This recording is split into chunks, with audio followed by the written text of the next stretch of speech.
alternative question. Okay. Staying off of that. Hopefully a little bit easier to answer.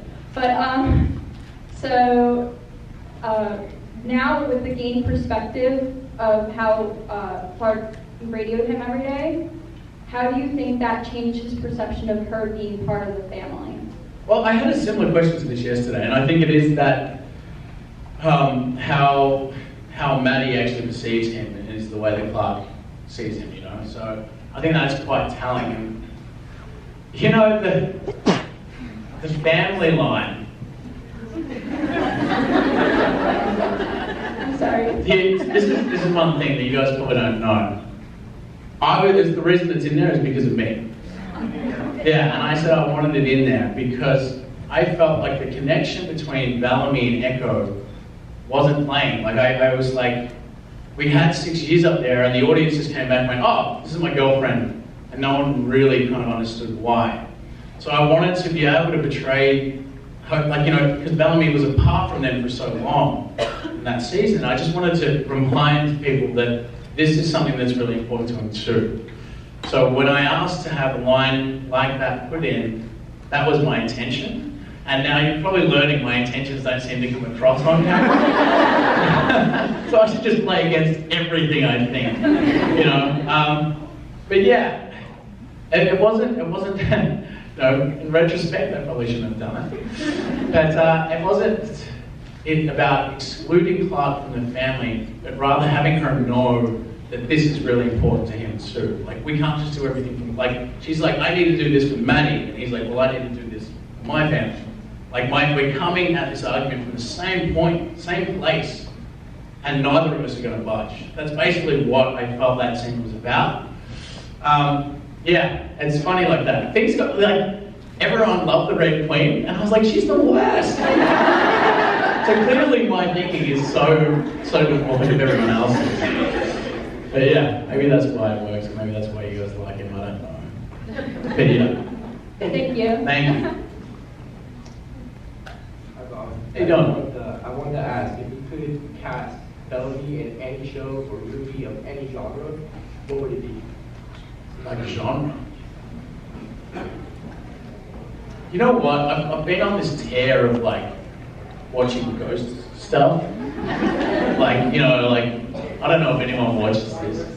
I've been watching like, oh, it's so stupid. You know, like you just stream stuff now. I've been watching Ghost Adventures. I don't know.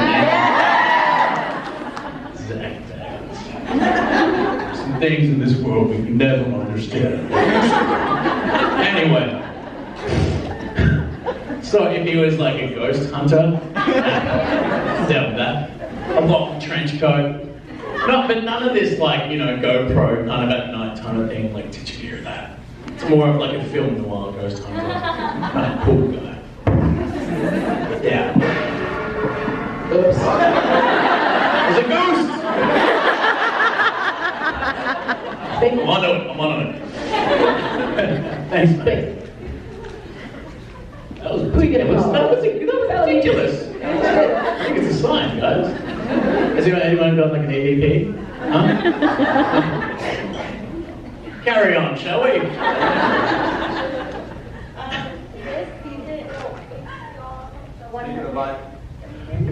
Sorry, love you. I couldn't hear you there. The ghost is making some noise. Okay, so basically the one time you're always seen as warm, right? And this season 5, we got to see more of, we got to see Clark become a mom. You know, there were kids thrown into season 5. So my question is, are we going to see Bellamy become a father or kind of a father figure or maybe a baby cycle? Other than the 100, like the 100 in terms of, you know, the group, and not just the show, but the people that are on the spaceship, we have a tendency to just destroy everything and start fights. We're the worst. We're the worst house guests. So, you know, in terms of relative peace, yeah, I think that 6 years in space is probably the closest we're going to get to it. Yeah, we're not good. We're not good people. But you know what? If you looked at the show from the perspective of the other side, Yeah, we're the worst. And also, why do you not have an Instagram? Can we make a donation? I wouldn't have Twitter if I didn't have to. I would much prefer to come and say hi to you guys face to face. Nice. Than deal with that.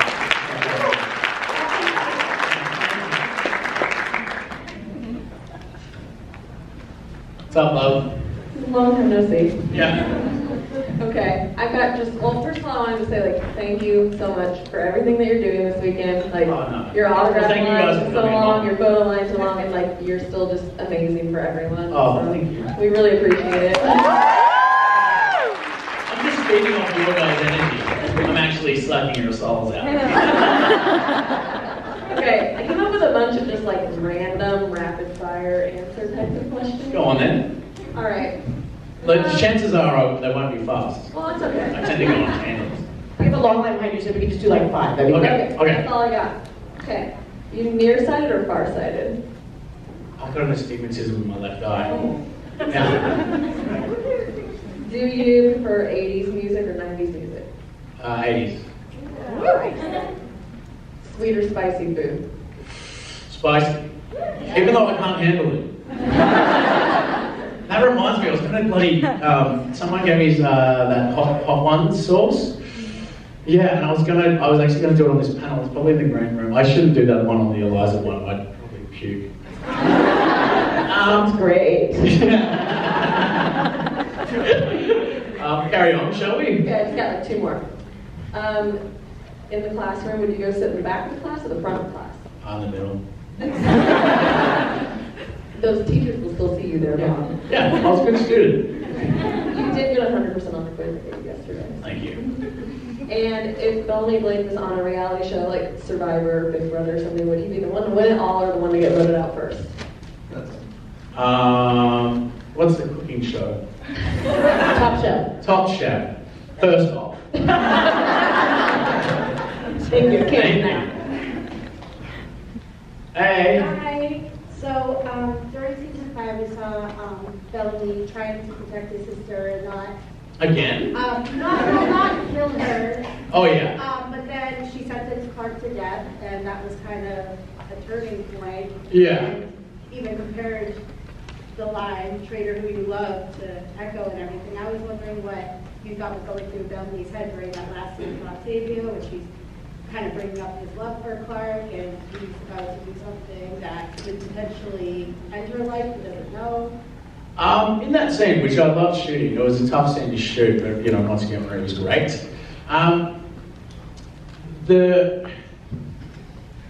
I had Bellamy focusing not so much on what Octavia was saying, but on the task at hand. He was, you know, he does that little thing where he's like, you know, over the teeth and through the gums. I think that when I see that, it's more about him checking in to see whether his little sister is still inside there, or if she's just full red queen. So in terms of that, you know, the traitor who you love, it's a, you know, a barb from Octavia to try and, you know, get an emotional reaction out of Bellamy. But I think when I was playing it, his mind was so set on the decision of having to poison his sister, you know, and grappling with that. Like, it's one thing to go, okay, I've got this plan, I'm going to do it. But, you know, when he was there in the moment, you know, it was like this 50-50 thing. So when he does do that little old nursery rhyme, it's really a plea for him to see if he can actually connect with his sister anymore. So that's what the scene was about for me, and thinking going forward in that. But yeah, you know, Octavia's obviously trying to stir some sort of emotional response out of her brother.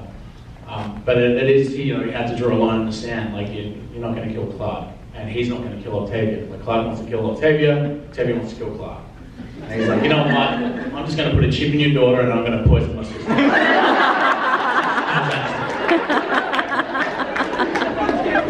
Thank you. Hey. I feel like I mentioned earlier, the first time I watched the show, my friend watched it when you were stringing out Murphy. Yeah. She had seen it before I had it. She just watched, I love Bellamy so much! And I was like, what? Yeah. Kind of horrified at first, but then I feel like eventually it trickled down. Has she only seen up to that point? She'd seen up through midway through season 2. And Okay, look, yeah, got us some slack. Season 2, he kind of turned I around. didn't know at the time though. So Oh, okay, right. Anyway, so I I'm wondering at what point in season 1 did your perception of Bellamy switch, but like we saw it through Clark's eyes as an audience, so when did your perception personally change of his movie? Well, I mean, I don't, like, you know, obviously he started thinking about the world as a larger place in episode 4. Episode 4 season 1 is kind of, I think for all of us was a turning point for the show. We kind of started to understand like the grittiness and then the levels and the moral ambiguity that we're going for. So around episode 4, you know, that's when Bellamy, instead of just worrying about Octavia, starts thinking about the group as a whole. And then we get into episode 5, where the radio's been thrown into the river, and he realizes that he's responsible for the culling. So that's kind of where his mind shift changes to just protecting his people. You know, and it's not until probably like, wow, maybe like later into like season 3 or 4, or maybe never, that he starts seeing everyone as a whole. Like, you know, the ground is as part of the world. But definitely after like episode 5, and you know, I mean even episode 8, he was still grappling with it. Season 1, episode 8, because you know he wanted to just leave. He didn't want to. Until he had this responsibility of looking after everyone. It wasn't just his sister; it was his people. And so season 2 was all about him trying to get back the 42 that were left. So it's just one of those. I think he's grown over the years until like the end of season 5, where you know he wants to include one crew and the Allegiance crew all on the same ship. So like I've got to commend the writing for that. Having such a long arc over 5 years is great. Yeah. No worries, thank you.